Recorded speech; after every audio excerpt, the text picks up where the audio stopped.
Bismillahirrahmanirrahim. Asyhadu an la ilaha illallah wa asyhadu anna Muhammadar Rasulullah. Allahumma salli ala sayyidina Muhammad wa ala ali sayyidina Muhammad. Rabbi shrah li sadri wa yassir li amri wahlul 'uqdatam min lisani yafqahu qawli. Amin. Bismillahirrahmanirrahim. Salam santun, salam hormatku dari Pasuruan untuk sahabat-sahabat tercinta yang ada di Medan. Semoga kita semua senantiasa dibimbing oleh Allah Subhanahu wa Ta'ala. Amin ya Rabbal Alamin. Untuk malam ini kita akan mengupas sedikit tentang zikir. Afdalul dzikri fa'lam annahu la ilaha illallah. Jadi zikir yang teragung adalah la ilaha illallah. Tiada zikir yang menyaingi la ilaha illallah. Di sisi syariat kita seringkali mengumandangkan zikir la ilaha illallah, la ilaha illallah, la ilaha illallah. Tapi dalam hati kita masih kita yang merasa berkuasa atas zikir itu. Akan tetapi selama ini kita masih merasa yang bisa berzikir. Jadi intinya selamanya bila kita yang masih berkuasa atas hidup dan badan ini, maka selamanya kita takkan pernah bisa berzikir kepada Allah. Kita takkan bisa mentiadakan selain Allah di hati kita sebelum kita mengenal Allah. Jadi selama ini kita berzikir hanya yang diingat, hakikatnya yang diingat dan yang dipraktekkan di hati kita, la ilaha illa ana. Jadi tiada Tuhan selain aku hawa nafsu yang merasa bisa membaca zikir, yang merasa bisa sholat, yang merasa bisa ibadah, seluruhnya la ilaha illa ana. Ananya masih manusia.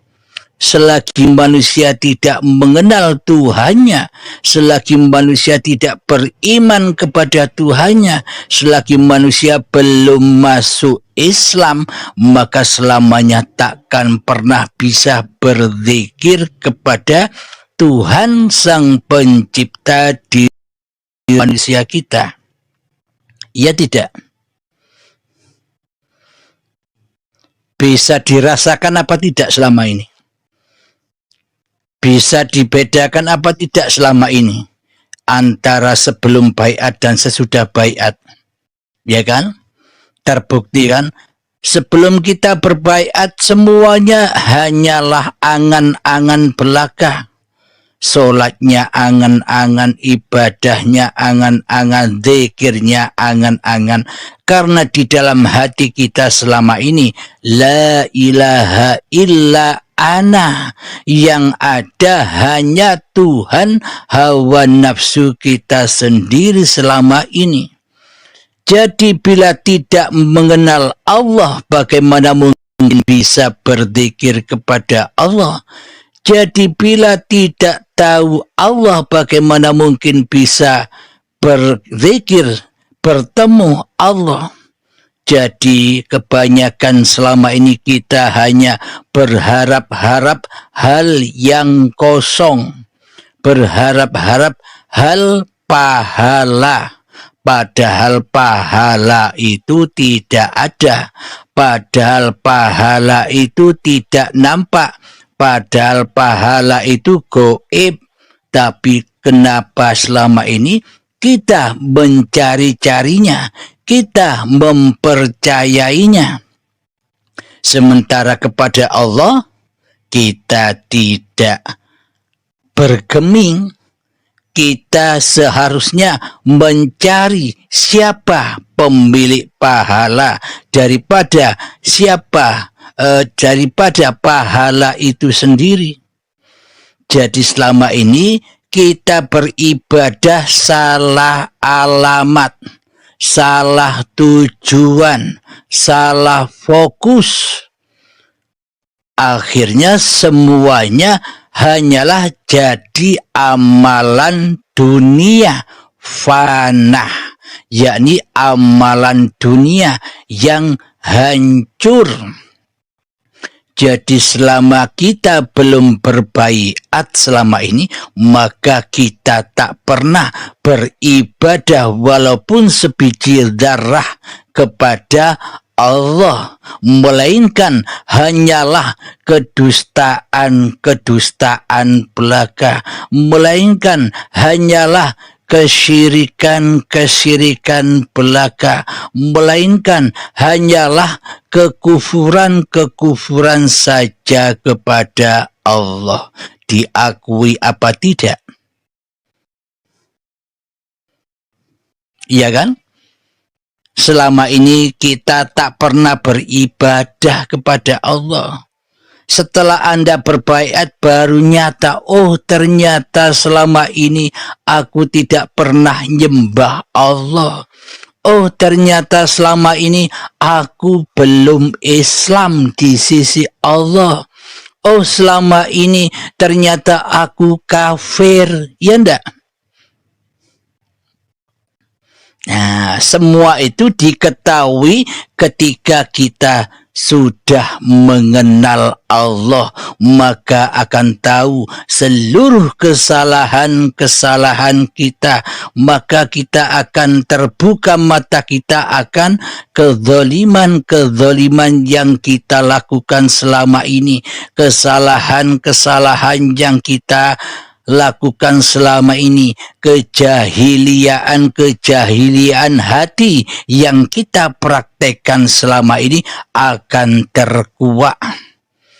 Jadi memang bila belum kita hancurkan markas-markasnya hawa nafsu, sebelum kita intai musuh-musuh di hati kita, maka kita selamanya akan menjadi budak-budaknya.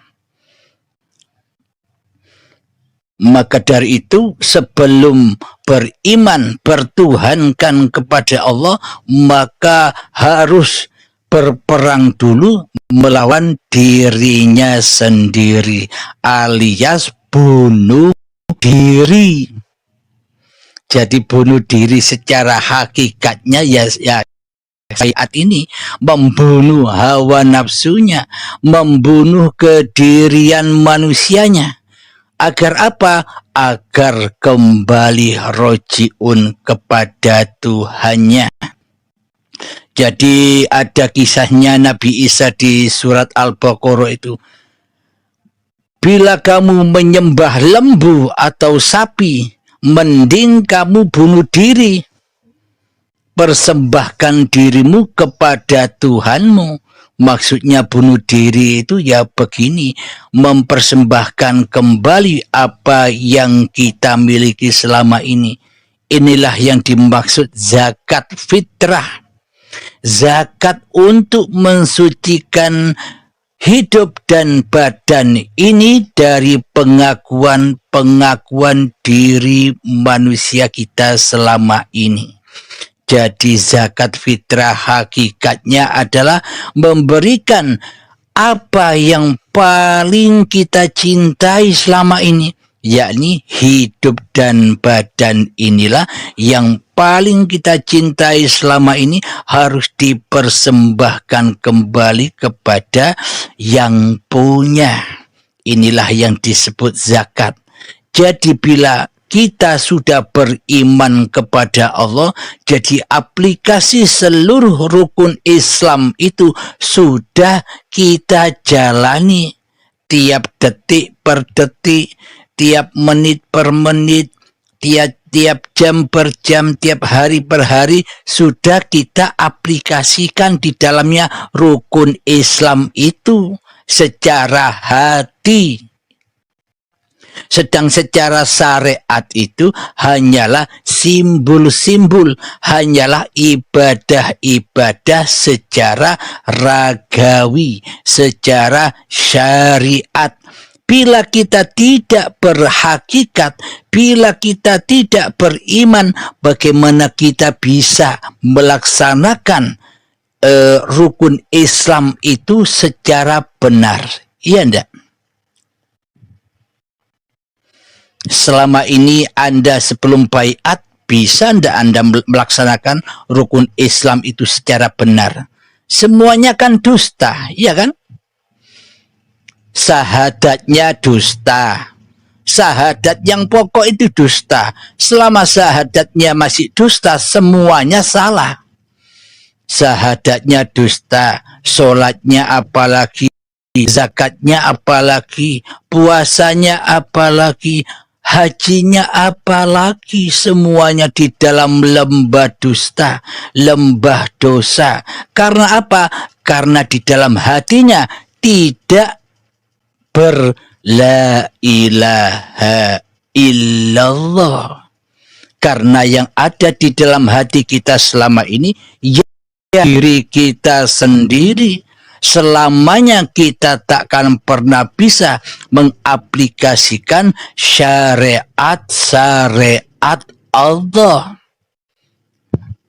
Selama ini kita hanya berfokus dengan syariat Kanjeng Nabi Muhammad, iya kan? Sebenarnya syariat itu milik siapa sih? Syariat itu kan milik Allah. Terus Kanjeng Nabi diutus membawa syariatullah ini kepada manusia, agar manusia kembali kepada Allah. Dengan di seluruh niatan-niatan ibadah dan sholat, yang mana di dalam akhir semua niatan itu pasti berujung lillahi ta'ala, agar pulang kepada Allah. Jadi tidak diakui oleh syariat manusianya.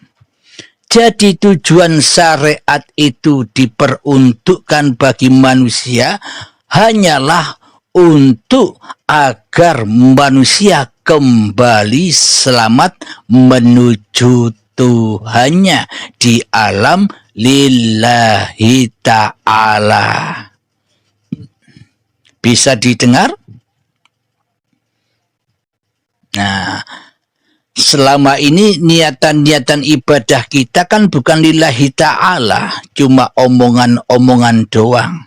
Tapi hakikat aplikasi ibadah dan sholat kita, perbuatan baik kita, sedekah kita selama ini hanyalah li nafsi, dariku, milikku, ibadahku, puasaku, sholatku. Nah, kalau sudah begitu, mana mungkin sampai kepada Allah? Bong, apa yang kita persembahkan tidak kita persembahkan dengan tulus. Kalau kita persembahkan dengan tulus, contoh ketika Anda punya uang 1 juta, dipersembahkan kepada seseorang yang Anda cintai. Lah, dipersembahkan berarti uang 1 juta itu kan sudah bukan ada pada Anda lagi kan? Sudah hilang dari Anda, ya kan? Nah, tapi selama ini di dalam amal dan sholat kita, sholat dan amal kita masih ada. Bagaimana mungkin kita bisa mempersembahkan kepada Allah? Sementara amal-amal dan sholat kita masih kita akui sebagai milik. Berarti uang 1 juta, berarti seluruh amal ibadah dan sholat kita kan masih kita pegang.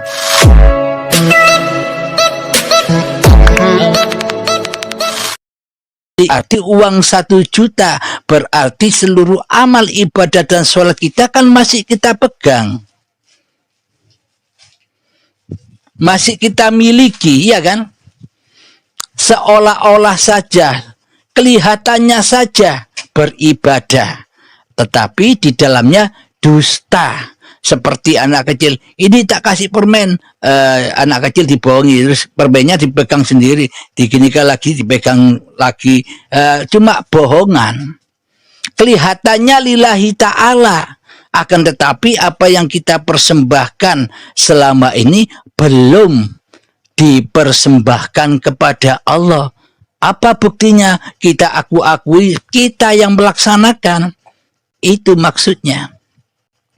Jadi bila ikhlas dipersembahkan dengan tulus ikhlas kepada Allah, maka sudah tidak diaku-akuinya lagi apapun yang ia kerjakan, ibadah apapun, sholat apapun, zikir apapun, kerja apapun, beraktivitas apapun, sudah tidak diaku-akui sebagai manusianya, pelakunya. Itulah yang dimaksud la ilaha illallah. Itulah yang dimaksud al-ikhlas. Jadi tak satu pun manusia bisa ikhlas. Tidak ada manusia bisa ikhlas. Bila tak ada hidup, apakah manusia bisa ikhlas? Sedang ikhlas itu adalah milik Allah, milik hidup. Maka jangan aku akui milik hidup itu sebagai milik manusianya. Selagi manusianya yang bergembar-gembor bahwa manusianya lah yang bisa ikhlas, itu bohong. Manusianya yang bisa kasih sayang, itu bohong. Bukan manusianya, bukan badannya, tapi hidup. Semua itu lakunya hidup, bukan lakunya badan. Apapun itu, baik itu keburukan, kebaikan, ketaatan, kemaksiatan, tanpa hidup apakah mereka ada? Jadi mereka sesebutan semua itu hanyalah sebutan belaka bagi orang-orang yang belum bertuhan. Jadi orang-orang yang belum bertuhan itu pasti membeda-bedakan antara kebaikan dan keburukan, antara kanan dan kiri, antara taat dan maksiat, masih sendiri-sendiri. Karena yang jadi Tuhan di dalamnya masih manusianya. Jadi sesungguhnya seluruh syariat-syariat yang dipersembahkan Allah lewat Kanjeng Nabi Muhammad untuk seluruh manusia, bagi manusia yang belum bertuhan. Jadi syariat itu untuk manusia yang belum bertuhan supaya bisa melewati jembatan-jembatan syariat itu agar bisa mencapai dan bertemu Tuhannya.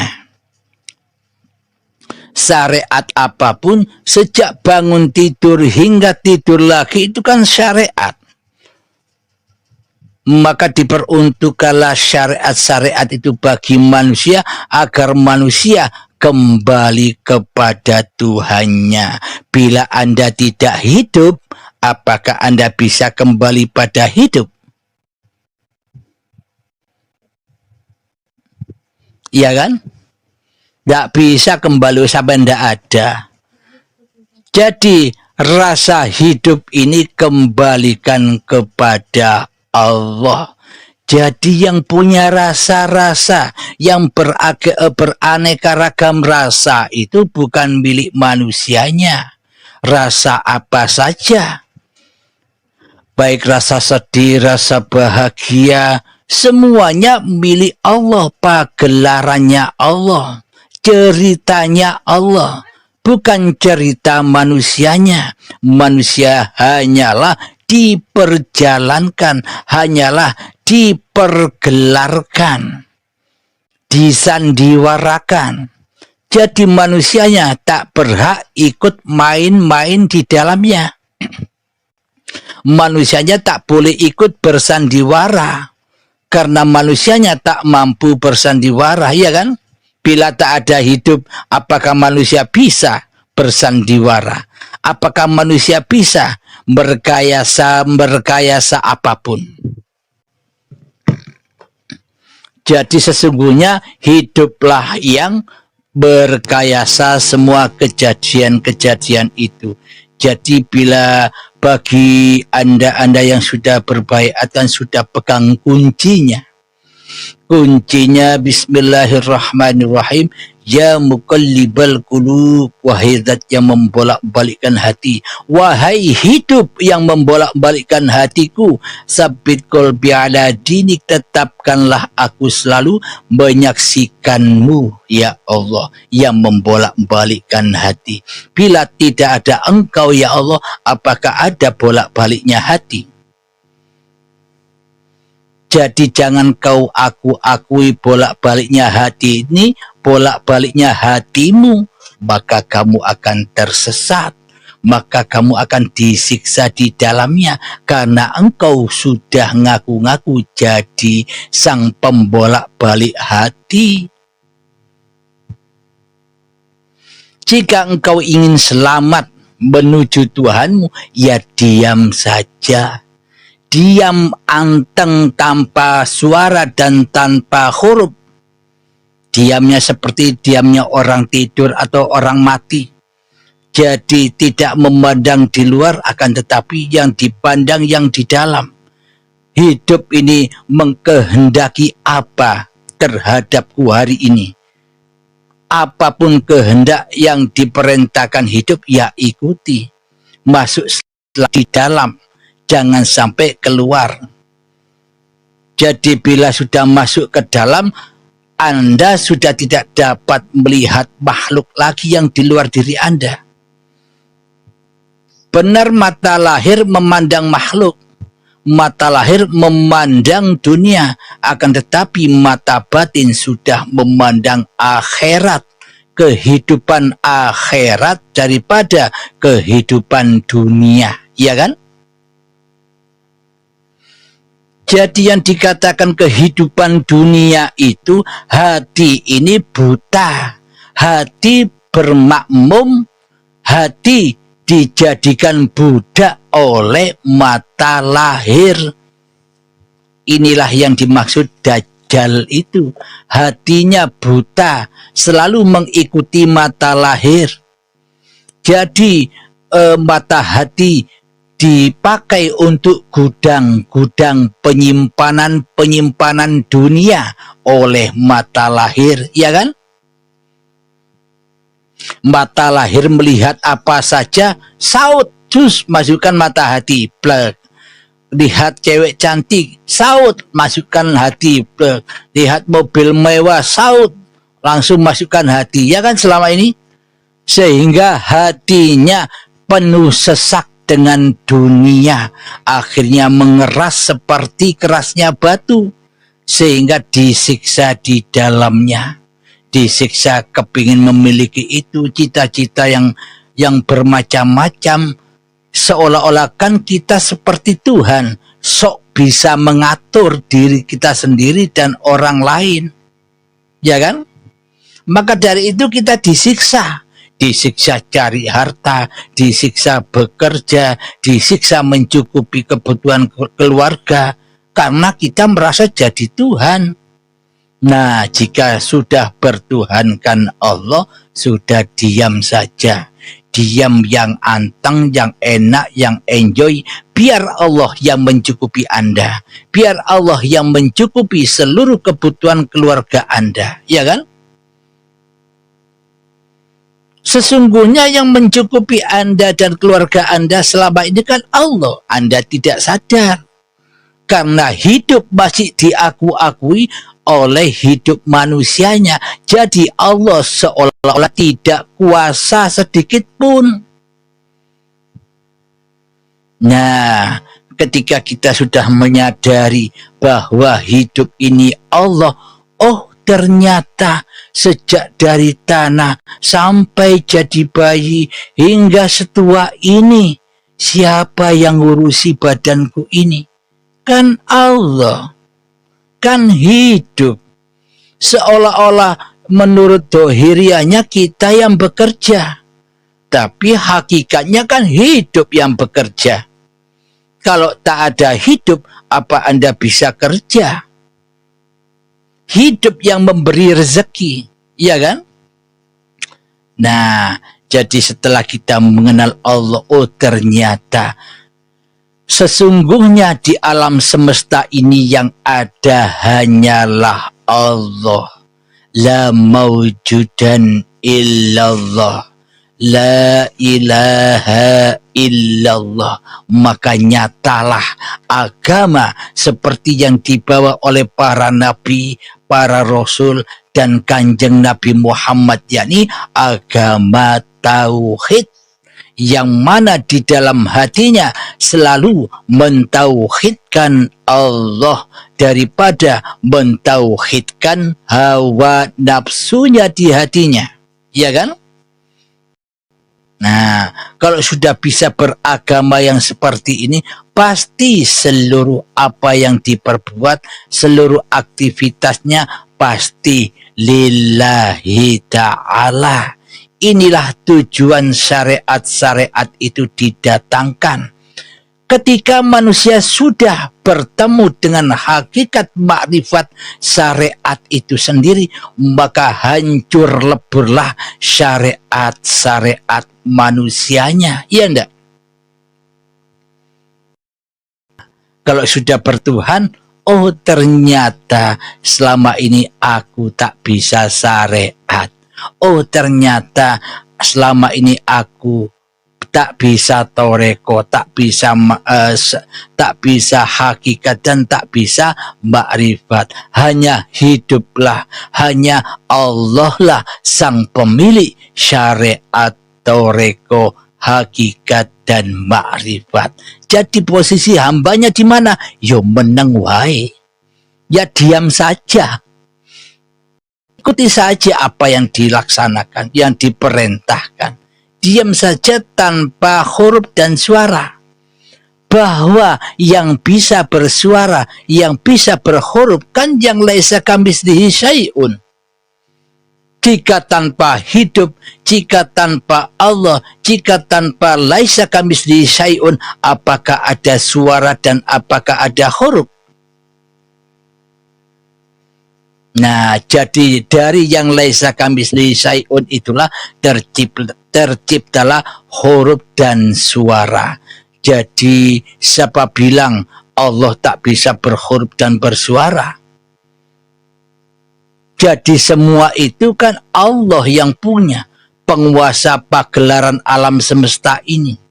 Jadi bagi Anda yang sudah mengenal Allah, maka sudah adalah diri manusianya. Tapi jangan salah paham, bukan manusia jadi Allah. Diam saja sudah. Jika Anda sudah tahu, oh kalau hidup ini Allah, jadi aku Allah, ya diam saja, tidak usah diungkap. Itu permatanya. Permatanya disimpan di hati, tidak usah digembar-gemborkan. Nah, itulah permatanya yang mahal itu, yang sejak dari tanah sampai bayi selalu permata itu mendampingi. Ketika detik akil balik, permatanya hilang karena Anda makan buah khuldi, masuk di dalam kerajaannya setan selama ini. Jadi permatanya dirampas oleh setan, ditawan oleh iblis dan setannya permata Anda. Maka dari itu bila tidak bisa mengalahkan kerajaan dan singgahsana setan yang terkutuk, maka permata itu tak akan kita dapatkan lagi. Bila kita tidak berani melanggar atau mengobrak-abrik syariat manusianya, maka selamanya tak akan pernah bisa bertemu dengan syariatullah. Anda sudah mencoba kan? Sudah sudah mengetes iman-iman Anda selama ini kan?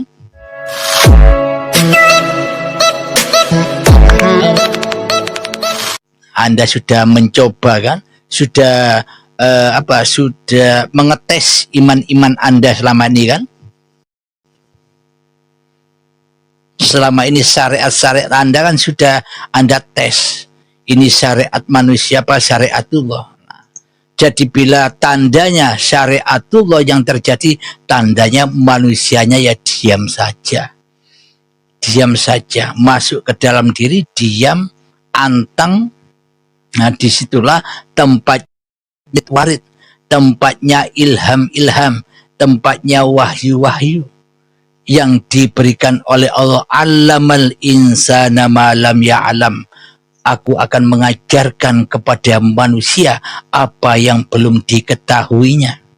Ayo selama baiat ini, kan Anda sering dikasih tahu oleh Allah berbagai macam-macam ilmu hakikat di dalamnya, ya kan? Ketika Anda lagi apa, oh di situ tersirat dalam hati, oh ternyata hakikatnya begini. Hakikat tahu Anda kan, bisa ngupas sendiri. Ketika Anda membuka Al-Quran, babakan iman, di situ Anda bisa masuk di dalam arti, di dalam makna mutasabihatnya. Sudah bisa menggali sendiri. Oh ini maknanya begini, oh ini begini, ya kan? Beda sebelum Anda berbaiat, ya kan? Kira-kira ada yang belum mendapatkan warid-warid selama berbaiat? Ada kira-kira? Kan banyak pengertian-pengertian tentang ketuhanan yang kita dapati tiap detik per detik, hari per hari ketika kita masuk di dalam syariatullah, ya kan? Naik sepeda kita rasakan, oh ternyata manusia selama ini tidak bisa naik sepeda, ya kan? Tidak bisa naik motor, tidak bisa naik kereta selama ini, ya kan? Seolah-olah saja manusianya yang naik kereta. Tapi sebelum Anda berbaiat, kalau saya bilang Allah yang naik kereta, Anda pasti memurtadkan saya. Anda pasti menganggap saya syirik. Nah, karena yang jadi Tuhan di dalam hati Anda sebelum Anda berbaiat, ya Anda sendiri yang jadi Tuhan. Maka hawa nafsu selamanya tidak akan pernah rela dan tidak akan pernah ridho bila Allah itu Tuhan, bila Allah itu sang penguasa. Bila hawa nafsu masih jadi Tuhan, tidak rela dan tidak ridho bila Allah itu sebagai Tuhannya, ya enggak? Bahwa yang bisa duduk, yang bisa merokok, yang bisa minum kopi, bukan Allah yang membisahkan, manusianya yang membisahkan. Selama Anda belum berbaiat, ya kan?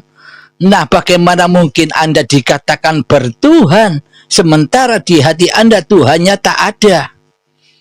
Yang ada hanya hawa nafsu Anda sendiri.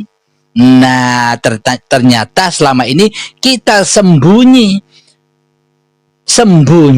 di dalam zahir, kita sembunyi di dalam sholat, kita sembunyi di dalam ibadah, bahwa diri kita sebenarnya selama ini tidak bertuhan. Jadi kita sembunyi di dalam sholat kita agar orang mengatakan, oh saya ahli ibadah, oh saya ini orang Islam, oh saya sudah bertuhan dan beragama menurut manusia. Supaya manusia melihat kita sudah beragama dan bertuhan, ya kan? Tapi pada hakikatnya di hati kita, bertuhankah kita? Kan tidak. Nah, kan tidak beragama selama ini. Tidak bertuhan selama ini. karena belum mengenal awaluddin ma'rifatullah, belum kenal Allah. Jadi manusia yang tidak tahu Allah, agama apapun itu batil. Agama apapun. Jadi bila manusia itu sudah mengenal siapa Allah itu, Allahu la ilaha illa huwal hayyul qayyum.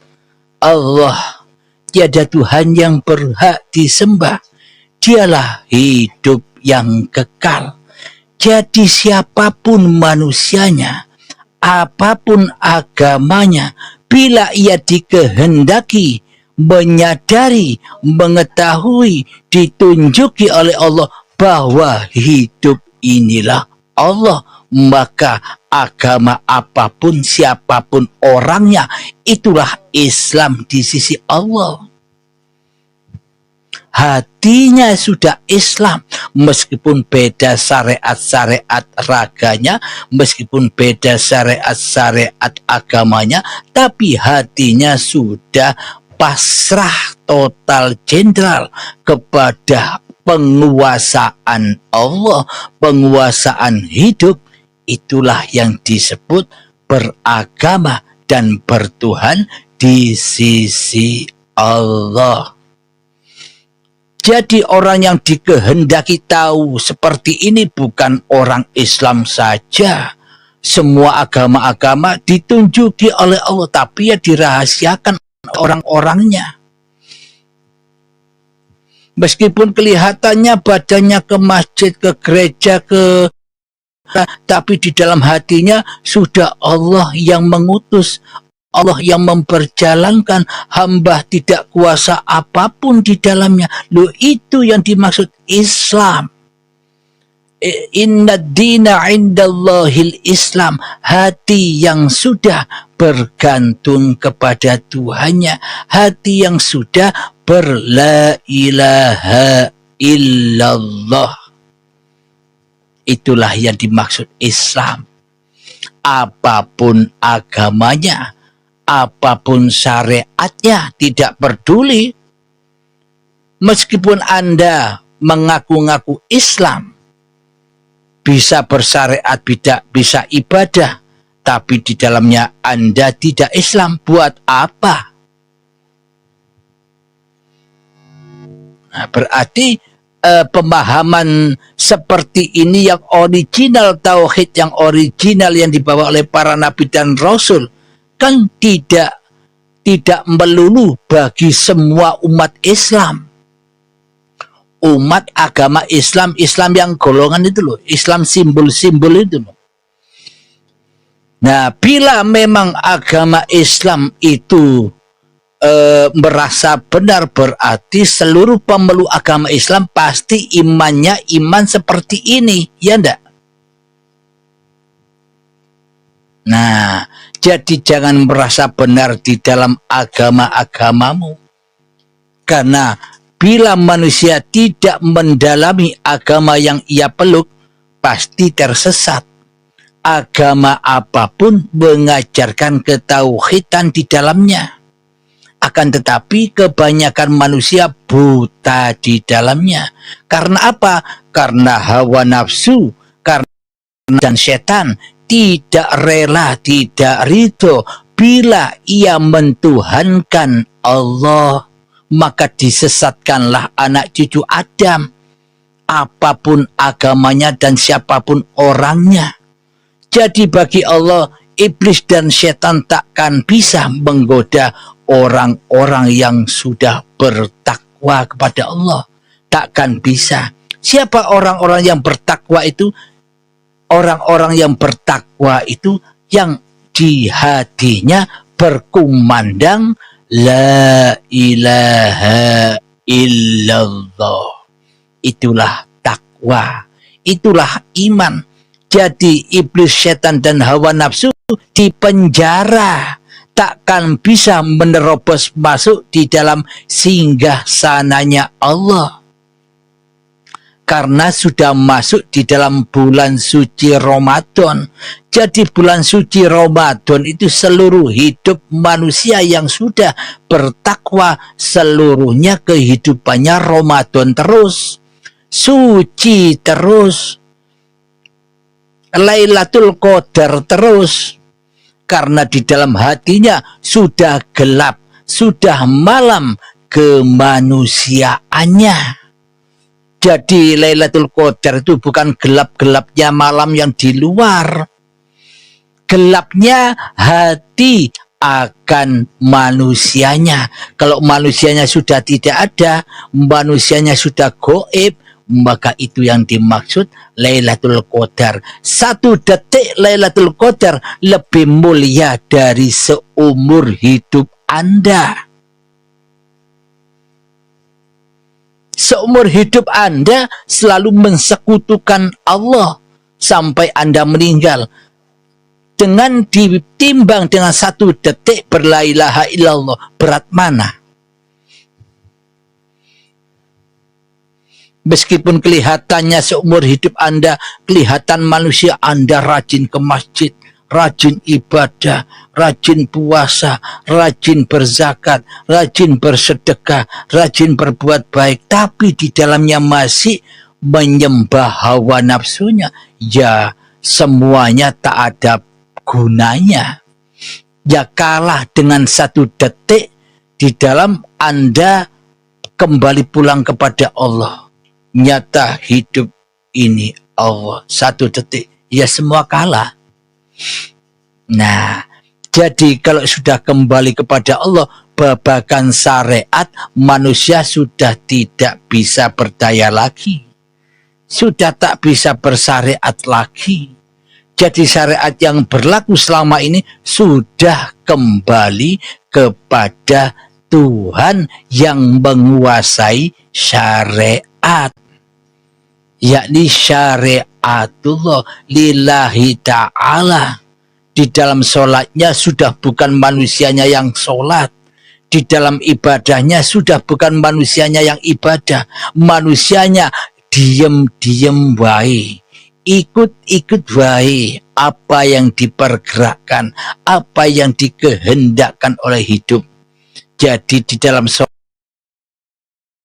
pengharapan-pengharapan. Bagaimana mungkin manusia masih berharap bila manusianya sudah koid, sudah mati, kan tak bisa berharap lagi. Nah, ketika seumpama kita tidak diutus saat itu, tidak diutus sholat secara syariat, nah bagaimana mungkin manusia merasa berdosa? Manusianya sudah tidak ada. Jadi antara kiri dan kanan, taat maksiat, semuanya sama. Ya hiduplah pelakunya. Bila hati sudah kembali kepada hidup, bahwa hiduplah yang mengkuasakan diri manusianya, semuanya pasti benar. Tidak ada yang salah. Karena sudah didalangi, diperjalankan, dimotori, digerakkan oleh sang dalang, tidak ada yang salah sudah. Meskipun diposisikan sebagai orang yang antagonis, diposisikan orang yang sabar, semua sama, dalang yang memerankannya. Bila hamba sudah kembali kepada sang dalang, bila hamba sudah kembali kepada Allah, sudah tak ada urusan laku syariat-syariatnya. Karena syariat manusianya sudah tumbang. Syariat kerajaan manusianya sudah hancur, terganti dengan kerajaan Allah. Al-Malik, penguasa langit dan bumi. Al-Malik, penguasa hidup dan badan. Al-Malik, penguasa zahir dan batin. Jadi manusianya tidak punya apa-apa, wis diem ae. Zahir dan batin punyanya Allah.